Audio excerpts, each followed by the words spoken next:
History of Hardcore podcast, part 6. The history of hardcore. You know, it's all about the history. History of Hardcore podcast. The history of Hardcore podcast. I'd like to welcome a very good personal friend of mine, someone I've known for a long time, a true legend within the rave scene and an absolute masterclass of MCs. The man like Patrick, MC Mad P. Brother, welcome back to Muscle Hustle. Back at Muscle Hustle again. History repeats itself. Back and back. We lost our good friend last time, though. We did, mate. Yes. A good night turned into a very sad following day. Yeah. Again, that's another story. We'll talk more on Jason later on in the podcast. Okay, so tell us a bit more about your conception. Where are you from, Pat? I'm from London. Okay. It's Tottenham, basically. I grew up in Tottenham. I was born in Arsenal, but I moved in Tottenham when I was a young kid, about 2. So, yeah, I grew up in Tottenham. Okay. Tell me a little bit more about your childhood. Happy childhood, good childhood. Was it tough? It's tough. Because when you like, you know, I grew up in the era of no blacks, no Irish, no dogs. Yeah. Seeing them things in the window, that's stuck in my head all my life. Seeing things like that. So I thought it was rough. It was rough growing up as a black family just here from Jamaica. And my mum and dad, then they had me. You know what I mean? So yeah, it's the usual one, the ghetto life. Yeah. Happy childhood? Good times? It was all right. It had its ups and downs. Yeah. As most of us people, you know what I mean, had at the time, you know what I mean. We're new here as black people and stuff, and you know, it's trying to get our feet on the ground, you know what I'm saying, it's, you know, housing and stuff.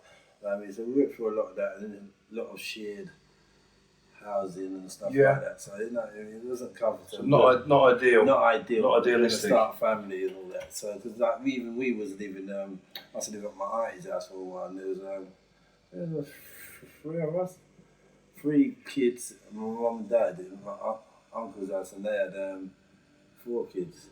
So and how big was the house? Not that big. Not big enough. Not big enough. Not big enough. I mean, so until we moved out, we got our own house, and that's when that was our first chance of living as a family. Okay.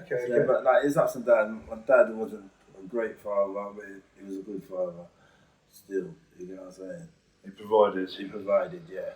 Okay. And how many brothers and sisters do you have? I've got 2 brothers and 2 sisters, and I've got a couple of half brothers and sisters. Okay, and you've like myself, you've got grandchildren as well. Grandchildren, great grandchildren. Great grandchildren. Yeah, so you know, we're just showing how old school Pat is here. Yeah. Great grandchildren. Wow. I've got a while to go for that one. I hope. You know. It'll come. Right, so Pete, tell me about your musical influences from, again, childhood through your teens and into the whole dance music thing. Well, I started off with my dad because he had a sound system and he used to play the blues dances and all that stuff. And my first gig was at 12. Where I actually gone out to one of the raves at the house raves. And he made me play music to 12-ish. They started about 10. After I helped put the boxes up. Yeah. You know what I'm saying? It's a bit of blues, you'll know. Yeah. So, boom. And then to get someone to drop me home until I was about 15. And that's when I had my first all-nighter with my dad. I had all-nighters on my own. Going out Safety with my first, mates. rave with your parents. Yeah, so... And then he was popular with that. He had the regular weekend pub thing going on. We used to play at a lot of house. What year was this? Roughly, we're talking like 72. Okay, so you go 5 years before I was even born. About 72. In the 70s, early 70s, yeah. And like, So we had my dad's sound, and that was my influence because I had the sound that I could turn it on, I know how to play it. You know what I mean? So were you a mic man from an early age? You was more into the DJing side. I was more into the DJing. Right. That's interesting because obviously you've done a complete. We'll get to the MCing part. Yeah. But like, when you're ready. I had my dad as an influence, and he's his competitors, I should call them, other sound systems. Yeah. Clash. Clashes, and they all we used to go and visit each other and all that, and talk music and stuff like that. So all them older guys like Sir D's, Count Shelley, Fat Man, all them sort of people, Count Reggie I was with, you know what I mean? And I had my own sound at school as well. Can't forget that Rebel Wi-Fi. So that was a big influence because we was like a couple of naughty gang, and we had a good. That surprises me. Rebel Wi-Fi, you know what I mean? So them they were my influences and stuff, and then I met Mikey B. I didn't meet Mikey B. I knew Mikey B, and he made one of them sound system things. Right. And he called it Funky Express. Okay, and what year is this now? We're talking that. We're 80s now. 80s now, yeah. Start of the Mid-80s, 80s. Start of the 80s. Yeah. Just. So you knew Mikey from very early? I know Mikey from school and all that, and then growing up, I knew him as a raver, Then he decided to make a sound system called Funky Express. For those of you that don't know out there, Top Buzz was originally consisted of three artists, which was Mikey V, Jason K, and Patrick. Yeah, well, me and Mikey knew each other and stuff, and he started the sound system. I went there one night, got drunk, grabbed the mic, and the rest is history. It goes from there. Found a natural mystic in the air. They invited me to come and be mic man on soul music. It was only soul I was doing. I wasn't doing the reggae. I was doing soul. I was rapping over soul. So it's quite a few MCs that sort of did start off on the sound system. It's gone from soul, which goes even further back. I went soul. I come from. We still played reggae and all that, but like I was MC'd over soul. You know what I mean, and stuff like that. So I called my little thing. I still got my original. So you're very versatile as an MC as well. Yeah. Because I still got my first lyric book from Funky Express. I've even heard you do a couple of happy hardcore sets here. Yeah. I still do hardcore sets. I still do a few. I've done a few. I've had to, especially like things like Dreamscape. Yeah. But it works. It works nice. Yeah. So before I joined up with Funky Express. And was killing it. We literally killed the rear groove scene. We smashed it. It was ridiculous. We had dances start at Saturday 10 and finished Sunday night at 10. Just keep going all the way through. Funky Express just kept going. There's like the train never stopped. You know what I mean? And I wonder if it would stop in this day and age. Have to have like intervals and breaks and shit to keep it going that long. Yeah, so what happened now? The Funky Express started getting naughty in my eyes. You know what I mean? When you say naughty? Naughty, man. In every aspect? Every aspect. Okay. Every aspect. Everything was there, man. I seen it, man. I hate the loud motorbikes. Yeah, I know. I thought I need to change the scene. So it was at one of them sort of house parties, and I see my mate come in. But he was drunk, but not drunk. I didn't know what kind of thing he was on. You know what I mean? You knew it was the next level. It was the next level. And he goes, I'm going to take you somewhere next week, and you're never going to regret it. He was right. Was this mid to late 80s, Acid House sort of era? Yeah, Acid House. 88 now. So I've left the funky. I'm with the funky. We're just dragging along with the funky thing. I say, we need thing. Because we used to go, when I first started going Acid, we used to go to Funky Express afterwards, and because Mikey had some records, we made him buy records. All the latest records, we had them all. And he used to play it for us. All the Mar Mob come down from Camden or somewhere, you know what I mean? And we'd go in there and smash it up. But I said to him, go to this place. Yeah, there's Arches, Heavens. I said, go to this place, and decide what you think. You know what I mean? So they went there, him and Monty, our manager, Monty, they went there and they come back to where my brother was having a rave in Tottenham. And he just said, yeah, Pete, we've got to change.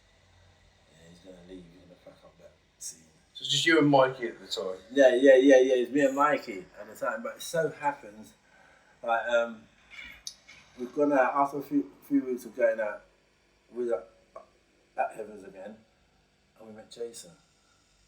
Okay. Jason K. That's where we met him, and you know, we was up to our little tricks and all that, you know.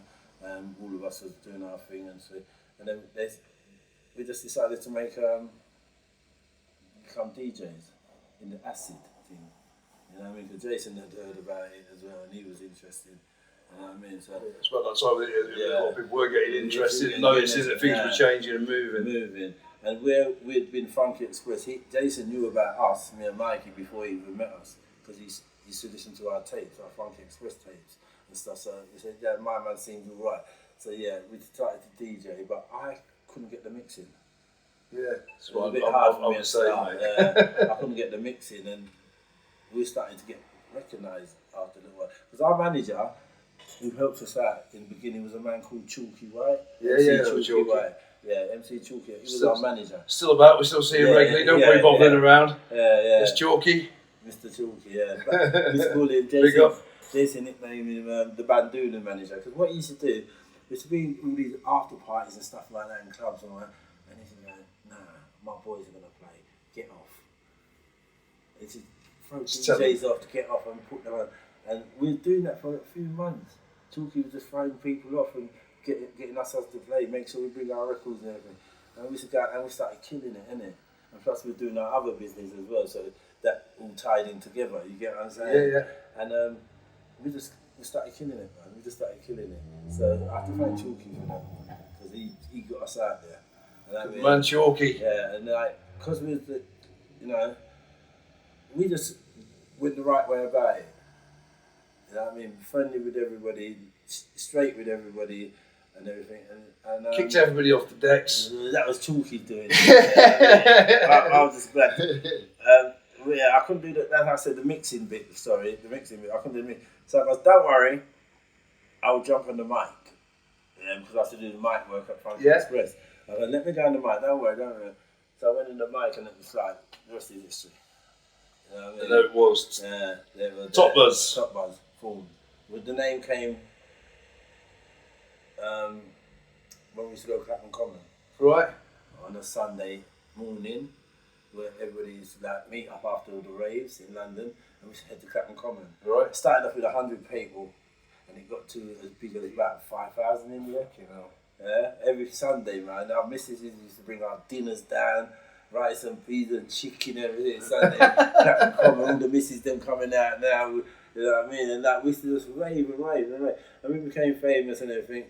And then one day we were standing up in Astoria, Groove Rider coming. So I said, well, we knew Groove Rider by now. I said, Rider, where are you coming from? He goes, Coventry, man. You guys need to go up country, bro. You know what I mean? That's Did you already the name Top Buzz, or was that? No, we had the name Top Buzz. We was established by then, but that's how we made the name, was in Clapham Common. The early days, the really early days, you know what I mean? Was we used to have a car stereo playing music, and that was it. It got bigger and bigger and bigger. Yeah. We got the juggernaut in, you know, one Sunday. Groove was playing for Nev, was it, at the time? I believe. Yeah. That was did he not come down to London? I think it might have been Heaven again, where he met you guys. He met us. We're not going to the story about how he met you and what he was after. Yeah. But first, we got to go Coventry. I mean, up north, because that's where it's happening. You know what I mean? So we said, all right, cool. Then maybe, not I saying that week, but maybe the following week, we walked into Neville outside. Yeah. He said he's a promoter. We got Neville. Yeah. And Media House. Yeah. He said he does raves up north. You know what I mean? And we go, we're DJs. Let's give you a tape. So we give him a tape, innit? One of our homemade mixtapes. You know what I mean? Which were good. You know what I mean? And give it to him, and he went back up north, and he fucking phoned us and said, "Yep, I've got a booking for you," and that was writing. You know what I mean? Writing in Cobb. Yeah. Yeah, I think one of their first big ones, and it was a wicked rave, man. Seriously, I've never seen lasers like anything in that place. I went to that place, and Mikey was on holiday. He had a holiday booked when we got that booking, so me and Jason went up. and done it. And we went there, and I think they tried to put us on at 10 o'clock. Played about two tunes, and Neville comes. You boys, sorry lads, I want to put you on later. You get what I'm saying? So we said, okay. So he put us on about 12. Yeah? Yeah, prime time. Yeah. It was, the place was boiling pot. Boiling pot in time. We always went there. That was it. It was finished, mate. We finished. And we never looked back. And Neville took control of us up north, and he was getting us booking. You had to go through Neville to get bookings for Top Buzz and all that. Yeah? Yeah, man. He took proper control of us, and he got us on every single big rave there is. As Neville's a hard baller, that's why. Yeah. He ain't changed, he's still the same. He got us on every rave, you name it, we've done it through Neville. You get what I'm saying? And obviously working for him as well, and all these things he's done. Your standout Amnesia House? The standout one for me. Book of Love, maybe? I think it has to be Book of Love because of that's Mickey Lyon. Mickey's wedding, wedding. Yeah, it has to be that one. We just flew back from Toronto that day, literally. Right. We drove from the airport, me, Michael, and Jason, to do that set. You know what I mean? But it's amazing. I went in the crowd actually when they got married. I stood up in the crowd and it was like, wow! I know. Nice to be on the other side of the fence. And looking the noise. You know what I mean? It's really good. It turns for me, Book of Love has to be. When you talk about Amnesia, Aircraft was good as well, you know. Yeah. The one with the hanger. Yeah, the hanger. Yeah, they had the hanger. That one. T3 hanger. T3, yeah. That was a good rave. And there's been plenty of good nights in their club. Yeah, I mean, the other night or the occurrence will be the Big Bad Head. The Big Bad Head event. That was New Year's Eve. Yeah. We had. If you're from London. Yeah. That was. What was your famous words, Pat? If anybody leaving London, fuck off out of the house. Go to the next tent. Go to the next tent. Go to the next tent.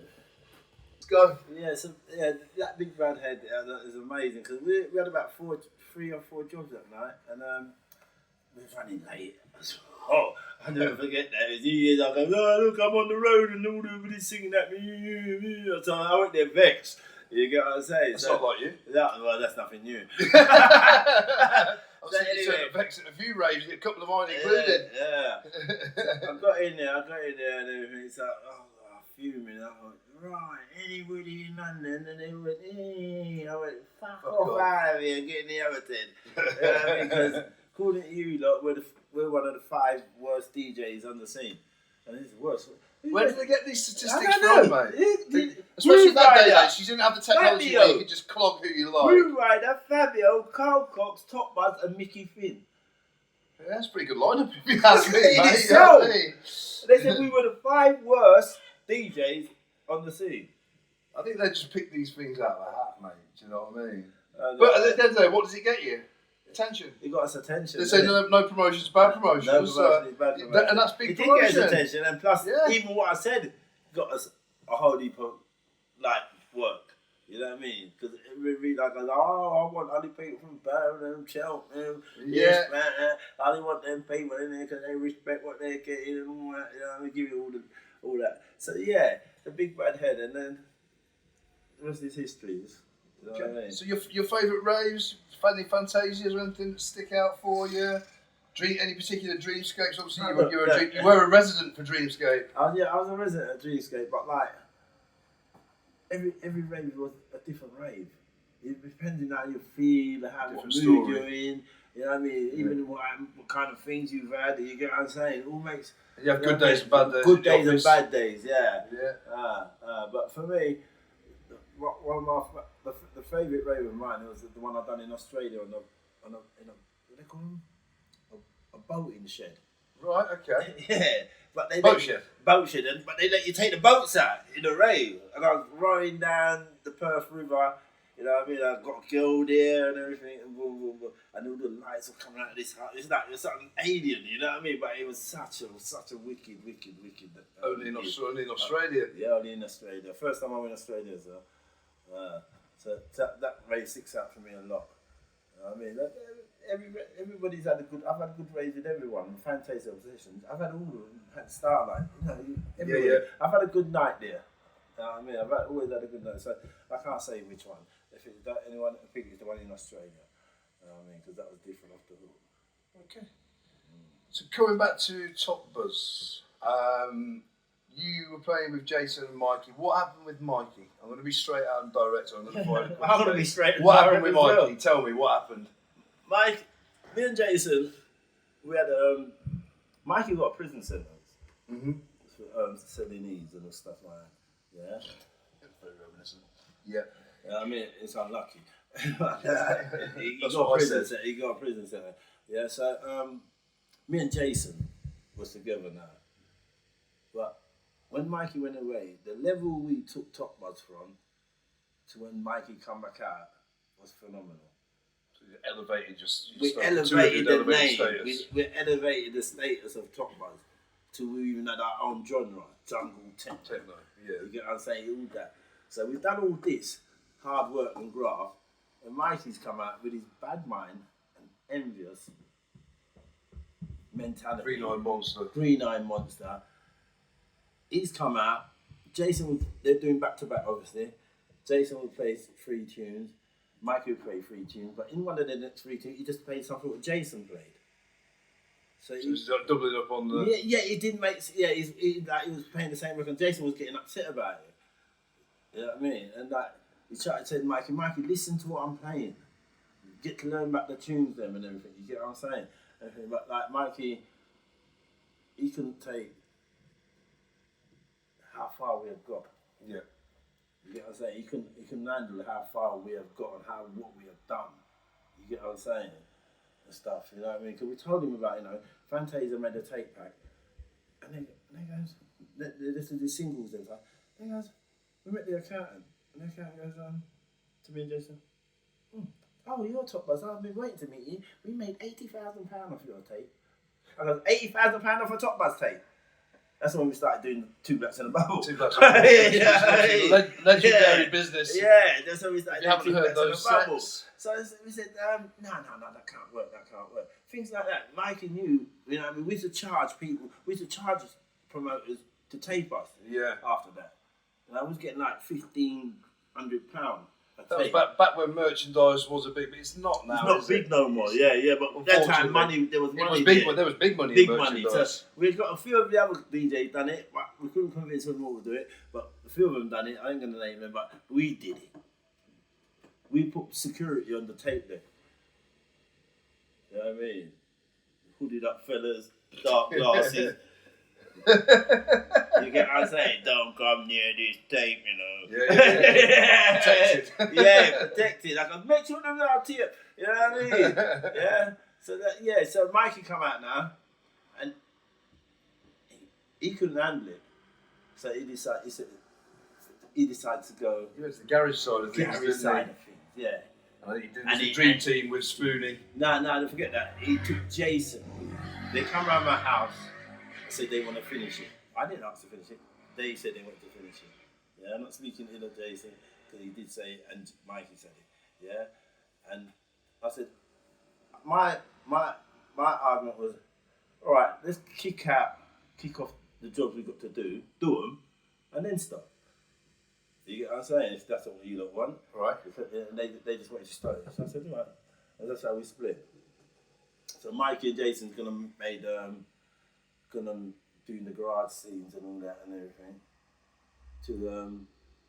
Mikey had the opportunity to go with Dream Team. Yeah. And he dumped Jason to one side. You went solo, didn't you, for a while? Yeah, I did laugh. You know what I mean? I go calmer, innit? Yeah. But I tell, because I'm coming way back from Funk Express with Mikey, I'm telling Jason certain things. Mind yourself with Mikey. He's all about himself. You get what I'm saying? I told everybody around us, watch him. He's all about himself. You know what I mean? Mikey done terrible things in the past when it comes to like the music game with our people around me. And I didn't want it to happen to his Top Buzz after we made it so far. But he did. He convinced Jason to come away and do the house and garage stuff with his garage. You get what I'm saying? And so that's how we split up. So you don't build a house and knock it down, do you? Yeah, exactly. That's what Jason didn't see at the time. We built again, and we a done lot younger, a bit more naive as well. He was naive. He wouldn't believe that Mikey, he didn't Do believe would dump him for Dream Team. I laughed because I knew he would do that if he. That's the sort of thing he would do. So later on in life, we talked about it, and I was like, I told you about him. It's all about himself. So so basically Top Buzz terminated, didn't it? You went one way, they went their way. Jason was sort of pushed that way out of that one. Yeah, and pushed out of that one. And then that's when I went back on the streets. Right. Just tell us a little bit about that. You went away for a little while, didn't you? I ended up going to prison twice. Yeah, for selling Class A drugs. Okay. You get what I'm saying? So I was in the rave. And I was making maybe 3-4 grand a pop on a good night. Yeah. You know what I mean? And I got more interested in selling the drugs than actually doing the MC. No wonder you're called Top Buzz. Yeah. See, I can't. Listen, I come home with shopping bag full of money. Basically, all of that. I come home with shopping bag full of money, man. You know what I mean? How long did you do? I done 4.5 and a 4. 4.5. I got parole. I got parole in the first one, so okay. I done 2 years out of it. But the second one, I knew I wasn't getting no parole. I didn't ask for it neither. You knew you was going to get rejected. Worst sentence I ever done, mate. Seriously, waste of time and waste of energy.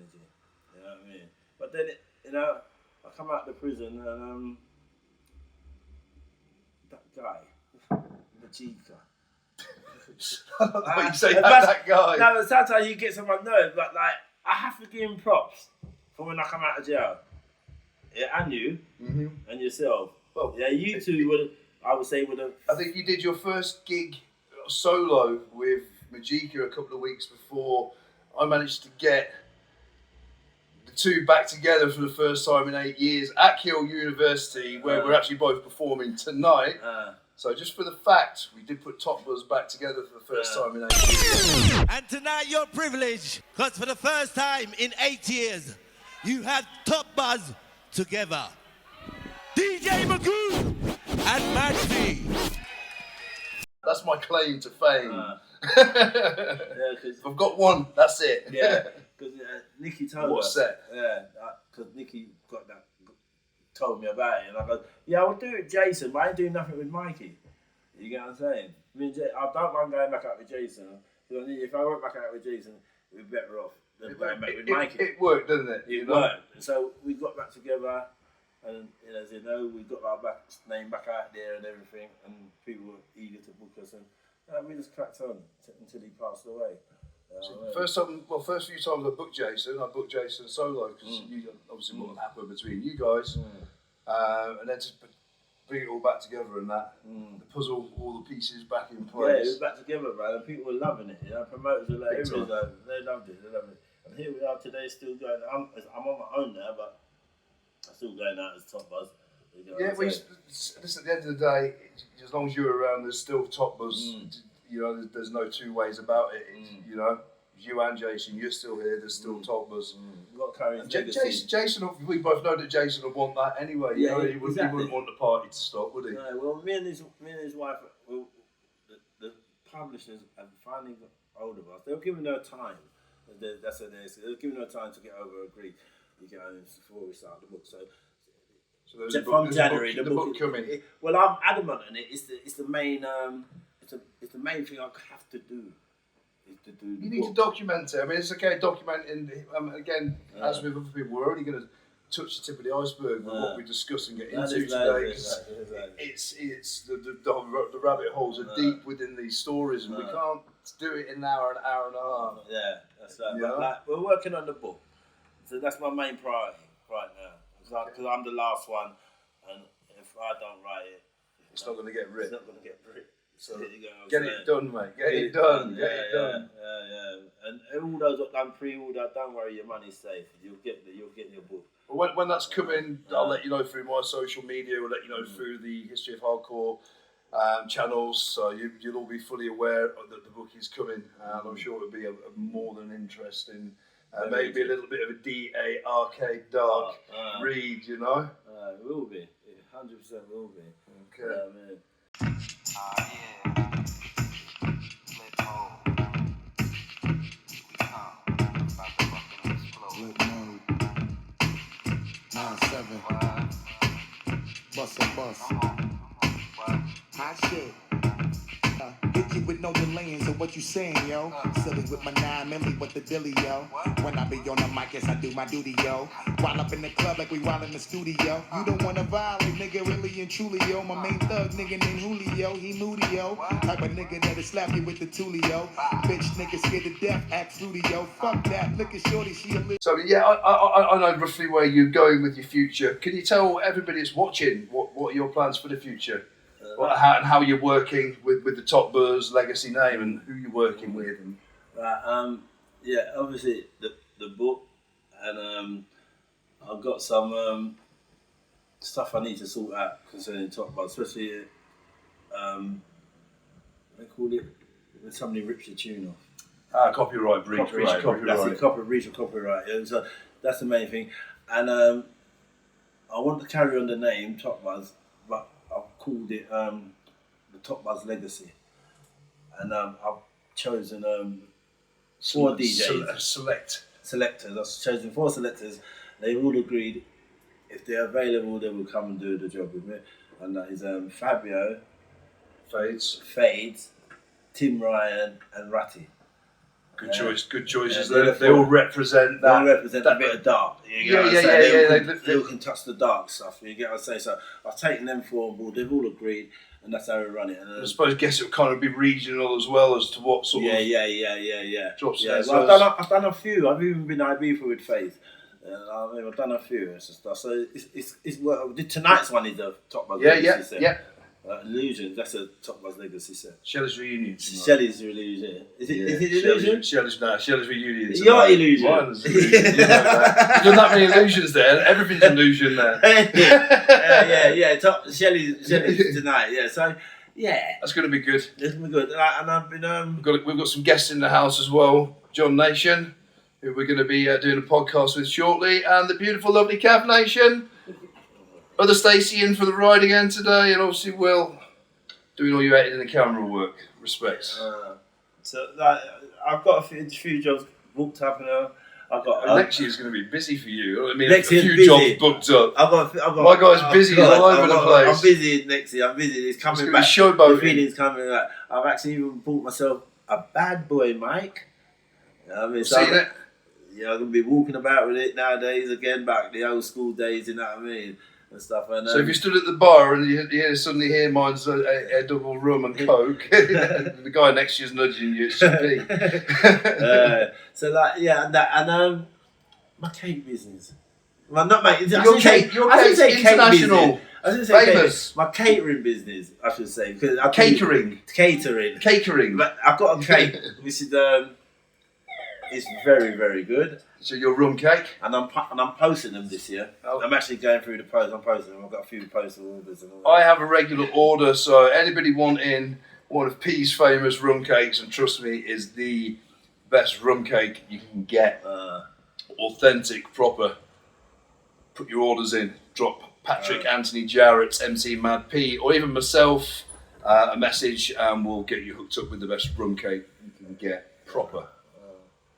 So yeah, I've got all that going on, and I've actually met a nice young lady. Well, yes. Young lady, she's a nice lady. You have? And we're happy in love and all that, and we'll all That's get nice married one day, I believe. You know what I mean? Because there's no time to waste. I'm not getting any younger and stuff. And so we're good. So I'm in a good place at the moment. Things could be a little bit better, but I'm in a good place. Things can always be a little bit better. They can always be a hell of a lot worse. Can be a hell of a lot worse. That's right. You know how it goes. Yeah.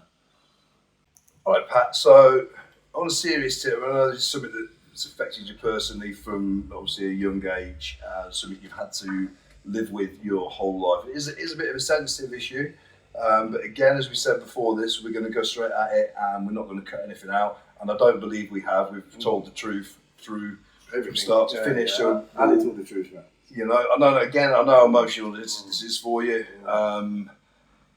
Tell a story, or tell the people. I mean, a lot of people know the story. They've researched it. It's on the internet to see. But tell the story of your mum, Cynthia. Basically, police stopped my brother on the Friday night and took him into custody. This is in Tottenham. In Tottenham. On the farm. No, it was not on the farm. Remember, everybody thinks we lived in the farm. We never lived in the farm. I went to visit the farm, but I never lived there. You know what I mean? Somewhere else to hang out. You know what I mean? And they took his keys and went into our house and pushed down my mum. And from the push down, she died. So it's pretty tragic, a totally avoidable incident. Well, the policeman what come around the house was what we call the local pest. You know what I mean? He was like a street buster. You know what I mean? Harassment, everything. You know what I mean? So someone's informed me. I'm not saying that we got stolen goods. No, they didn't find any stolen goods in my house. You know what I mean? They didn't find a thing. So yeah, they come in and they pushed my mum over, and then obviously we went down to see the police and all that march, and ended up we had a big riot. There was just a couple of incidents that happened, wasn't there? Around there, yeah, there was Cherry Groves the week before over in Brixton, and I think Liverpool kicked off just before that. So it was a boiling point, wasn't it? There was a few. Handsworth wasn't far issues off. going on, yeah, and basically, they come in and push it down and stuff, and we went down there, and it turned out into a riot the next day. It ended up being it's a famous, very well known. Well, they killed a policeman, isn't it? Yeah. They killed the policeman. So that doesn't satisfy me. That doesn't please me. Because it doesn't bring it back. Of course, it doesn't. You know what I mean? Because they should never have been in their house like that in the first place. They illegally was in the house, and we still lost the case. They shouldn't be in without a warrant, without showing you a signed warrant. Exactly. Even back then, it was pretty clear in the law that you couldn't just go into somebody's premises. And do that what they did. So it's been hard to live with, very hard. How do you think that's affected the course of your life? Do you think it's obviously it's had negative impacts, but has it also had positive impacts that's made you? It's got a negative. It had a negative with it because obviously I hate police. I'm not even going to hide that fact. There's no way I can like police. I don't care what they've done or what they do. You get what I'm saying? Or how many people they save. I don't care as far as I'm concerned. They're not part of my thinking. But my mum has helped me a lot through my career. Because even on my Facebook page, my message is, I'm a man that my mum designed. So I was my mum's favourite. You're the boy. I was the boy, yeah. Couldn't do no wrong, you know. Right? So I always believe she's watching me. You know what I mean? I always believe that. One day somebody took a picture, I was on the bus, and there was a aura. So I put the picture up on Facebook. I didn't know what this aura meant. You get what I'm saying? I didn't know what it meant. Someone goes, Patrick, that's a really nice aura you got round you. When I looked at the picture, and I said, oh, I can see this thing. Wow, what is that? That's my mum. Sitting over you, watching over you. She sits over me. Yes. That's why Stacey says the same. That she feels like her mum visits her and that. Do you know what I mean? My other siblings, apart from my little sister, she just gets on with her work. But the other three, they're just no good. My mum knew this. My mum knew this when she was alive. She pointed out the three of her kids were no good. That's my brother, my sister, and all of them were on drugs. They couldn't get out of that cycle. They couldn't move on. I wasn't into the drugs like that. Mm-hmm. I was to sell it, yeah. That's what I went to prison for. Yeah. But I wasn't doing what they were doing. You get what I'm saying? And they consume their lives. Their life, and they're rotten. Even to this morning, I'm getting post messages from somebody. My sister attacked them last night for nothing. You know what I mean? All this, I can't handle that. I can't. Because all they're doing is they're bringing down shame on the family. Every week there's a new incident. My brother attacks me every time he sees me because he's jealous of my success. You get what I'm saying? And he knows that my mum is watching me. You know what I mean? Every time he sees me, he wants to attack me. He's jealous. Jealousy. That's one thing though, isn't it, Pat? In this day and age, you do get a lot of jealous people. Jealousy. You know what I mean? I've got not issues with my kids, because me and my kids ain't getting all right, but they could be better. I've got some step kids just out there horrible with it as well, you know what I mean? That's I ain't got time. I'll just leave it to God, and I'll just get on, do what I'm doing, be nice to people, and respect people. Yeah. And Treat people how you expect them to treat treat you. me. That's That's my right. general Simple motto. thing. Simple thing. You can't really ask for more than that, No, can you, more than mate? that. You know what I mean? That's not alright. You know what I mean? Because It doesn't hurt to be nice. don't have to be nice, because you know what I mean. Like I've always said from day one, top buzz are the people's champion. Because I can relate to you lot easy. I'm coming from the same place. You know what I mean? But you got to learn to be nice. Yeah. You know what I'm still trying to learn. You'll get there. We've got to be nice, You've mate. got to be you nice. know? So I respect people. I respect people buying my stuff, my records, whatever I do, supporting me. Yeah, I love it. Yeah, of course. I love it. I love it, man. And they've shown me a lot of respect. Look, you've even got a drink with my name on it. We have. You've even got a drink. Alex has even got a drink with my name on it.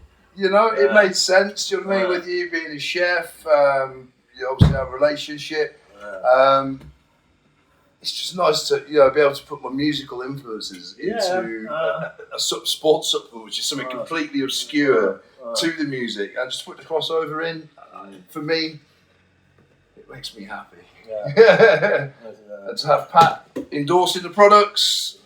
It's all good. What more can you ask for? Plus, he gets endless supply of hydration and amino acids. He's the most hydrated man in London. Yeah. So I just like to thank a few people before we finish. I'd like to thank a few people like Amnesia House, yourself, my personal friends like Peter, Andy, because they've been there from day one. You know what I mean? The Louis boys and Thoh, who I just met, they're fresh friends and they're just blinding. You know what I mean? And everybody's supported me and employed me to do something for them.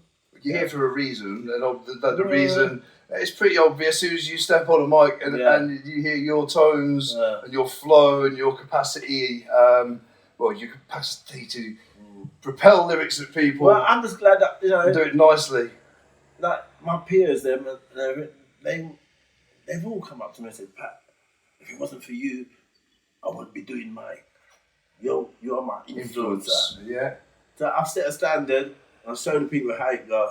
Follow me, and you can't go wrong. People see influencers these days as these people on social media that are endorsing massive things, but what people remember is this has been going on for years. People have been influenced, but it's not always been pushed upon you. People have been influenced by their own choice and by listening to and watching things and making their own minds up about it. In this day and age, you're influenced by everything around you and things are put there to influence you. And you don't always get to make your own choice because it's that put in your face. But again, this is a different story. You're influencing people by what you do and what you enjoy, not by forcing it at them, but by letting people make up their own mind. And again, the testament to the whole Top Buzz thing and to you still being here today doing your thing and the legacy continuing just pays testament to that.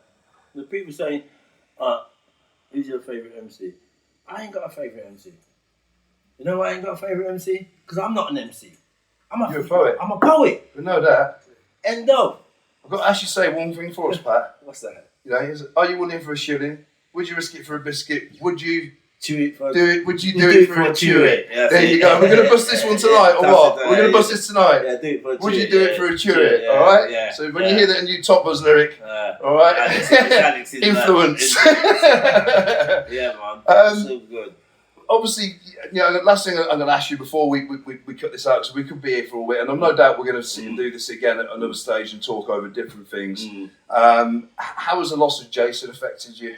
Big time. I mean, it's affected us all. We're all close, but you and Jason's relationship. You've had it's been a love-hate relationship here and there. Yeah, it's had ups and downs. We were married, we got divorced, and then we got. You get what I'm saying? But it's. I know I've seen the effect it's had on you because I've been there through it, and a lot of people have. But you have pushed through it, and you've got yourself through it, and you're projecting yourself forwards again. But that's right. He's very missed by everybody because he was, again, as I say, he's the gentleman. He was just such a nice bloke. We're chalk and cheese. He was a gentleman, I was hooligan. The gentleman versus hooligan. It's my brother. Yeah, I really do. Can we cut? We can cut. Pete, I've got to say, mate, it's been a pleasure. It was always a pleasure to see you, no matter what the situation or the whatever the occurrence is. Yeah, it's been a bit emotional, and it's been wicked to hear your story. I'd like to thank you for coming on History of the Hardcore podcast. I'd like to just pay my personal respect as an MC, somebody that has inspired me over the years, someone I've known for a long time and had the pleasure of working with, and hopefully will continue to do so for quite a long time. The MC, original Mad P Patrick. Thank you very much, my brother. Big up, Alex. Bless up, man. Every time. Respect, yeah. Nice one. Thank you, people. We'll see you again next time on History of Hardcore podcast for some more mad, crazy, and emotional moments. Peace. Take care. Thank you very much. The History of Hardcore